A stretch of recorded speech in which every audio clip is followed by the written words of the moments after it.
This is Business Therapy, healing businesses from the inside out through communication and emotional intelligence.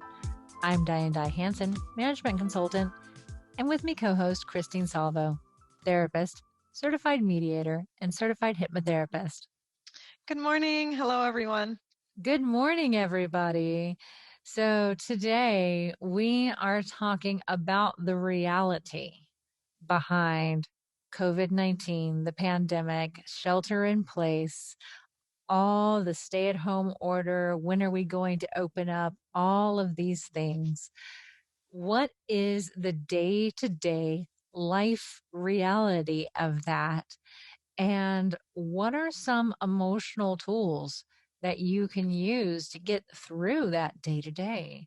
Yes, when we started this talk, it was just like, I don't want to read another article about the 5 ways to get through COVID-19 with A, B, and C, and it's like every single antidote is do the thing that you don't normally do because that's what's going to make you feel better. And of course, everyone knows I'm talking about exercise. And yes, I'm a big fan of exercise, but there's kind of a thing about exercise. Not everybody does it. We right? That's that whole New Year's resolution thing, and the gym is only full for the first 2 months. And if we were all really good at exercise, we'd do it. So what else can we do? What else can we do that's not so darn Exactly. fluffy? And getting real about this, how our lives have changed. And so Diane and I just started talking honestly about our lives, how our lives have changed. Yeah, and in my household, so I have always worked from home, but I have noticed that the dynamics of working from home have changed.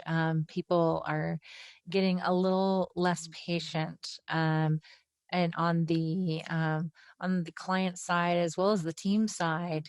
And that requires some different resources. I was telling Christine, I will turn off my camera to maintain my poker face. And my headshot has a great poker face. My headshot has the best poker face ever because it doesn't change.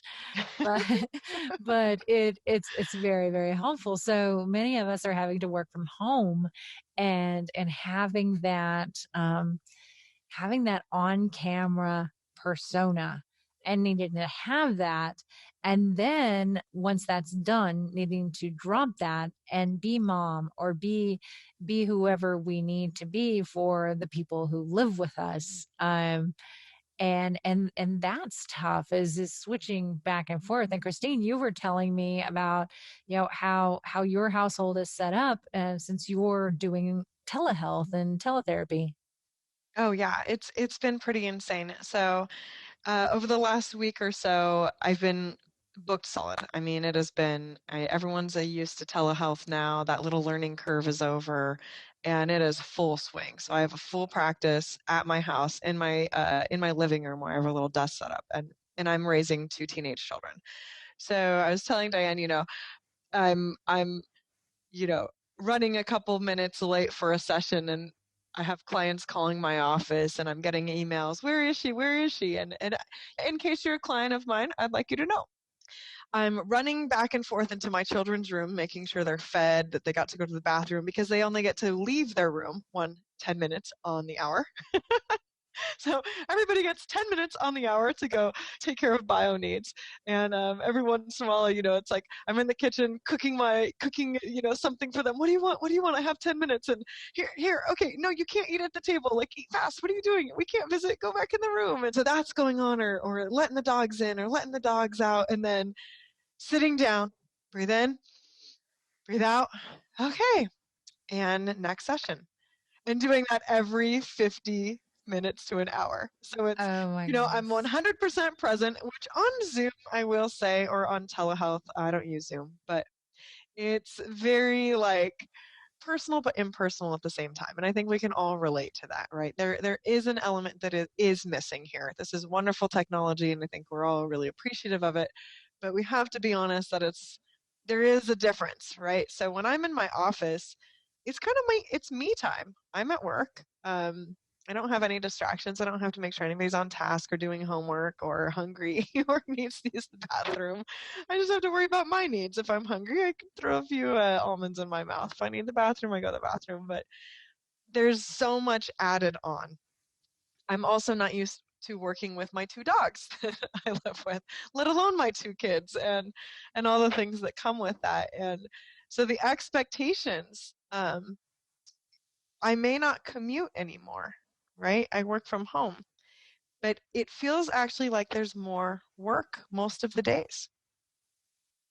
Yeah. And it's true. And it's that trying to shove things into 10-minute increments of breaks, and then trying to serve not just one focus as if you were in an office, but all the many focuses that might come up, including fitting in your socialization, which because work now kind of seeps over into the weekends sometimes for Yeah. some, socialization is starting to happen at different times. I made myself take a lunch break today, and I actually waved at my roommate's daughter, and I said, "I'm going to lunch."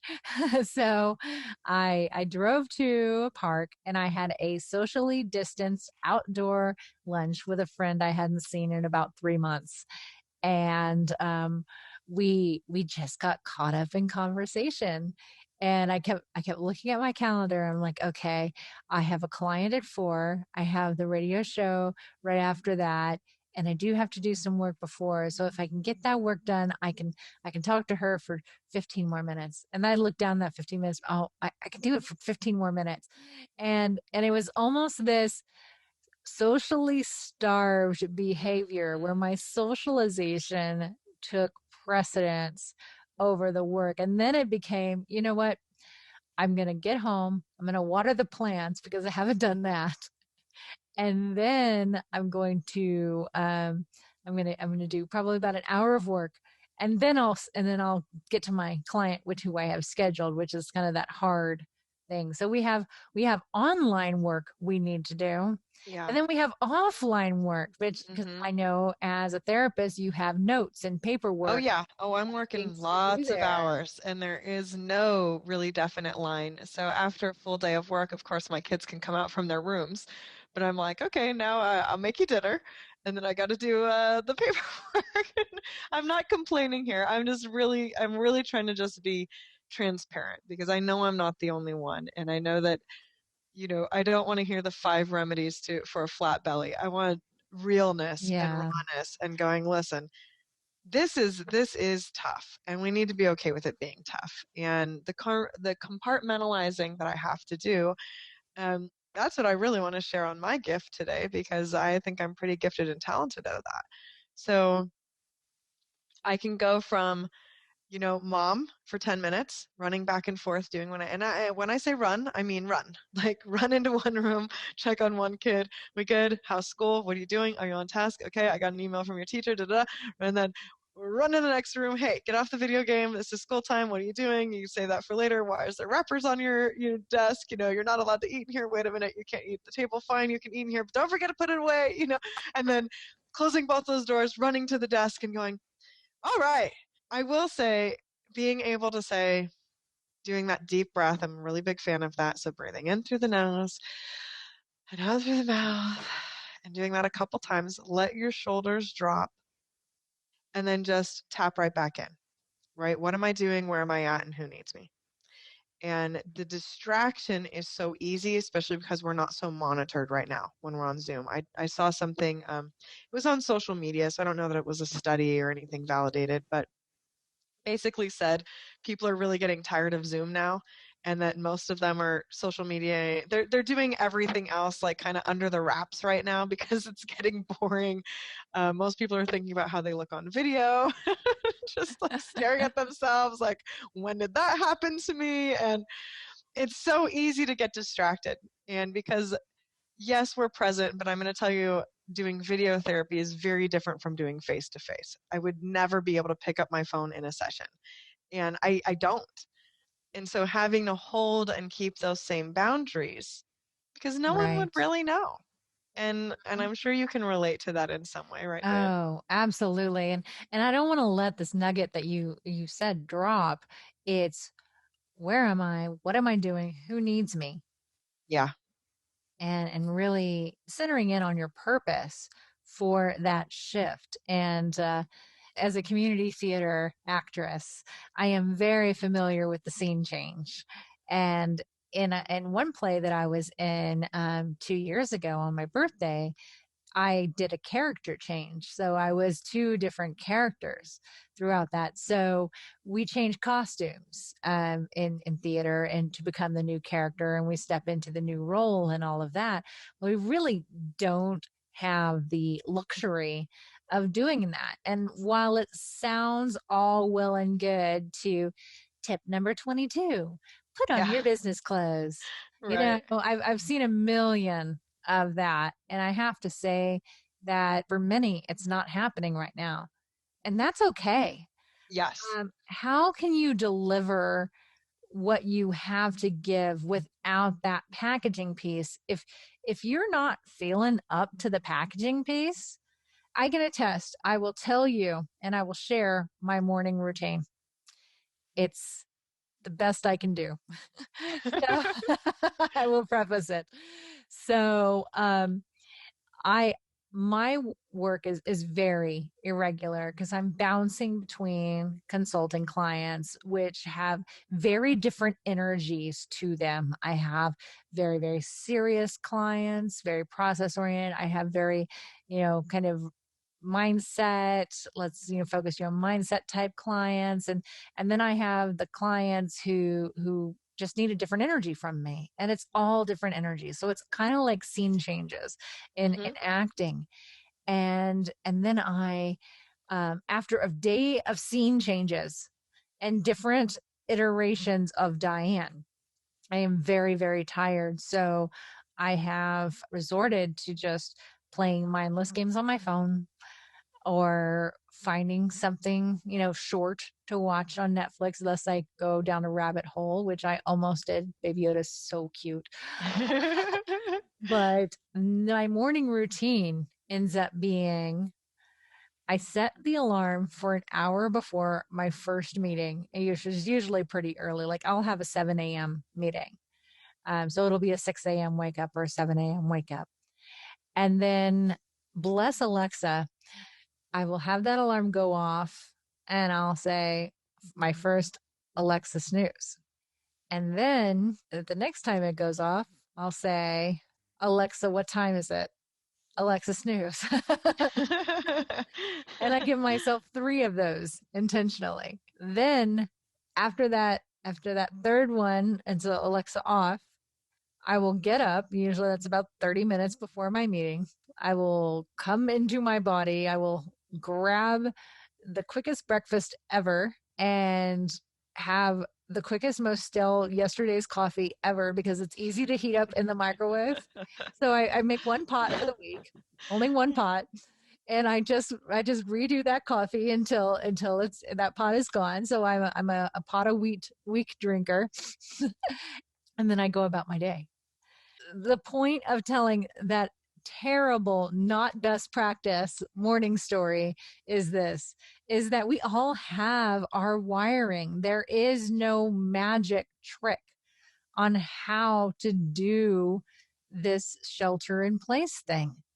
Yeah. And we all really just do our best.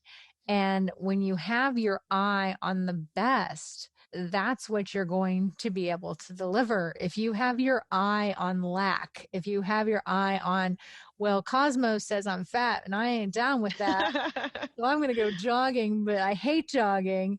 But Cosmo says I need to jog, and nothing on Cosmo. I love that fluffy brain candy stuff. It's super fun. I like to read on my patio. Fluffy, fluffy, fluffy. Fluffy's fun. Fluffy often is seen as the standard. Yeah, and I think we were really talking about expectations. Yeah. So I'm on video all day long, so my morning routine's a little bit different. I've kept my morning routine the same as if I go to work, but I will tell you a fun fact. I have pandemic pants. And I've worn them. I've worn them so many times. Oh my God, they're so comfortable and they're really colorful, and I could never actually wear them to work. So it's a little bit of a like a dirty secret, like, ha, I'm getting away with wearing, pandemic pants today. Yeah, right. Like the fluffy's fun, but it also sets an expectation. And we were looking on the internet right before we recorded the show of like some different ideas and different things like that. And I was like, if I have to hear go for a run or exercise one more time, we all know Yeah. that's what we should do. Is that what we do anyways? No, Occasionally. occasionally. You know, I mean, if I think about it, I have started, and where my challenge sits with this, because I have realized, and I was featured in an article on insider.com talking about this, is that I have to find the fun in everything that I do. Me too. Absolutely everything. I need to find the fun. I used to be able to get around that when I could go somewhere after 5, or I could have a weekend where I did nothing but play. Yep, me too. And I did not realize what a pressure valve reliever that was, is the having Hmm. fun piece. So now what I've had to do is I've had to engineer, how do I have fun with this? How do I be silly while I'm doing this, Yeah. or how can I build this into my day? And what I've found myself doing is, I call it accidental exercise. So I will go on my back patio and I will go out in shorts or a tank top, or sometimes a swimsuit, and I will just bring my music out there, and I'll just lay on the dog bed, Yeah. and I will sing to myself with the music, and I will dance, and then I don't know what it is about Pitbull, but Pitbull makes me do leg lifts. It's like I'm in Miami. So it's about finding, for me, those little pockets, and it is really micro pockets. Like, I had no idea what I could really do with 10 minutes until 10 minutes was all I had. Fair enough. Yeah.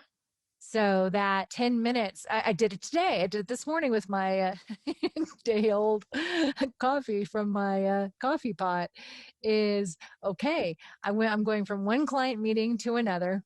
I have 10 minutes between meetings. So I haven't had my coffee. I haven't had breakfast. I'm going to go grab my bar. I'm going to grab my coffee. I'm going to heat up my coffee. I know it takes 2 minutes to heat up my coffee. I'm going to carry my phone with me so that if I need to start the conference call while I'm moving, I can. And then, because I need to go to the bathroom, I might need to take care of that. So that's going to take another 2 minutes. Like, I am a timing machine now.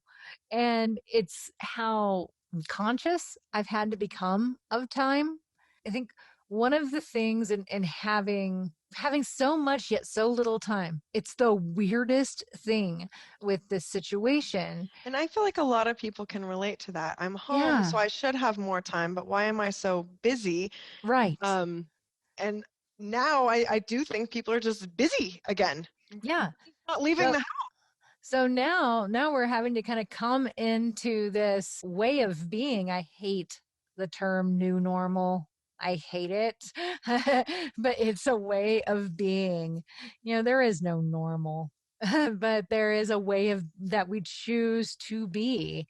And I want to speak to the moms right now who are having to homeschool their kids. School normally happens from like 8 to 2 every day. Guess what else might happen? Your job. Yeah, So I am seeing a lot of moms who are just kind of at their wits end, yeah, me too. trying to balance work, trying to balance homeschool, trying to feed their kids, trying to do absolutely everything. And it's not that they're even single parents. Hmm. Dad's working too. So if it's a two-parent home, both parents are working, the kids still have to be homeschooled. What I'm seeing coming out of this is a huge appreciation for teachers. Yeah, Like absolutely. like a Yeah. massive appreciation for teachers, which is great. We're definitely going through empathy school on that. But it's almost like, truly, okay, we want to think about this as a workout. Life has become a high intensity workout.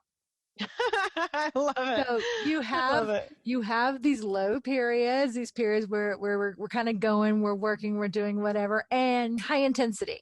Mhm. So my Mhm. challenge would be to find the pockets of high intensity joy. Absolutely. I love Even that. even if it's like 10 minutes. I mean, because 10 Yeah, minutes, a lot can be done in 10 minutes. How can you have high intensity joy in a period of 10 minutes? agreed. And if you can figure that out, you're going to know yourself so much better. Like, I had no idea I was such a sun baby. Like, Mhm. zero idea how much of a sun baby I am until I have a day where I don't get outside and I don't get the sun. And I'm like, what's wrong with my mood? My mood is off. And I'm like, oh, wait, I haven't had my patio time. So I go out and I dance like a little nerd and roll around on the dog bed like I'm actually one of the dogs and pet the dogs. And I'm right as rain again. So I think that that for me, in my experience, has really helped is to find those moments of high intensity joy and really setting that boundary for myself that I am not going to allow a day go by without at least one moment. You don't have to do this. Okay. All right. I've been working for 3 hours now. Time for high intensity joy. I don't have to get all type A about it. But when I find that there's a pocket, how can I have that moment of high intensity joy? How can I relieve that pressure valve? Because I see that what I was doing was straight focused, no joy. Yeah. Just power, power, power, power, power, power, power, release valve once a day at the Mhm. end of the day on a very regimented time schedule because that's what work then required. And then my weekends were just joy fest. So Right. so Well, now, and for parents, you have what? The sports on the weekends. The yep, kids are playing a game, and but that still can be you time. You can bring a chair, you can bring a book, you can hang out with the other parents. That's social. We're not used to being around our spouses and our partners this much. We're not even used to being around our kids this much. Even in the summertime, what we have camps, we have Boys and Girls Club, we have different things. For the super moms and super dads out there, much love to you guys, but also keep your expectations reasonable. I'm not going to say low or high, that's a personal thing, but keep them reasonable. You know, so much of the stress that right. I'm seeing in my office is like, I can't do it all and I'm mad at myself for it. What's wrong with me? Mm-hmm. That's so sad. And it's like, what do you mean, what's wrong with you? And for the stay at homes out there, the ones that stay at home while the kids go to school and their partner works, you're used to getting a good 6, 7 hours to yourself to handle things. You don't have that right now. Be gentle with yourself. Take lots of baths. Do the little tiny realistic things for self care. And if that's not realistic, sleep in on Saturday, prearrange it, figure something out. Because you're Yep. not getting the breaks that you're used to getting. You're not getting the social interaction you're used to getting. Your kids aren't getting the same stimulation they're used to getting. And Yep. it is going to compile. And it is easy for all of us, I think, to just kind of dive into work. Well, that's the thing to do, or working around the house. It's project time, right? Everyone's got their projects to do, which is fine. That's a beautiful thing. And at the same time, self care. Don't leave yourself behind. And I don't know what your self care is. I can tell you what mine is. Diane can tell you what hers is. You don't have to read it off the internet or find it in a magazine. You know what you like. You I know talked what to you a mom need. today that said, "Hey, if your husband needs to take the kids for 6 hours and you just want to lay in bed and catch up on some TV, you guys don't get to judge how each other spends your free time. But you have to honor that you guys need it." So Yeah. even if she was just going to stay home and watch TV, that's not an excuse to say, well, you can watch TV with the kids there. No, no, no, no, no, no, no, no. You get to take care of you however you know best and whatever that looks like for you. And try not to use what's out in social media and the internet to make yourself feel worse. Like, start training for a half marathon. Well, if I wasn't going to do that before the pandemic, I'm probably not going to do that now. That may not be my top priority, right? If I wasn't good at dieting before, I'm probably not going to be good at it now when I'm stuck inside with my pantry all the time. So be gentle with yourself and take care of yourself the way that you really do know how. Right. Don't leave Exactly. yourself behind. And allow yourself to surprise yourself with what you want and allowing Hmm. yourself to have a little bit of what you want. I was offered the opportunity to take some seeds that would be given to me for a garden. And I thought, well, okay, I've never done that before, but all right, no time like the present, let's see what this comes about. Those little seeds have taught me more about myself than most personal development classes. It is amazing. And I never, ever seriously thought I would be that person who goes out to the garden and say, okay, who's sprouted today? And then watered the plants. And then when I see new things sprouting, getting so incredibly excited. And I think that's kind of where we are right now in this period of time where everything is so crazy and we have such little time. There are new things that can sprout, and we can just get Hmm. curious about those. Like, how interesting that I want to fill in the blank here. I love to bake bread, right? Are we Yeah, seeing that a lot on whatever social media? this is. Everyone's posting their bread. You Yeah, know, I love it. Let yourself explore. Let yourself have fun a little bit and also like know that let it be everyone has okay not more to bake the bread. and it's okay not to bake the bread too. Knowing everyone does have a little bit more on their plate than they're used to. And it Exactly. is like juggling and it is hard to have the time management and it is hard to do all the things. And Yeah. we're a voice of encouragement saying, "You're doing a great job. You're doing a great job. Keep it up." Exactly. It's about doing what you can do, and if your mind goes into those darker places about I should be doing better. I'm not doing enough.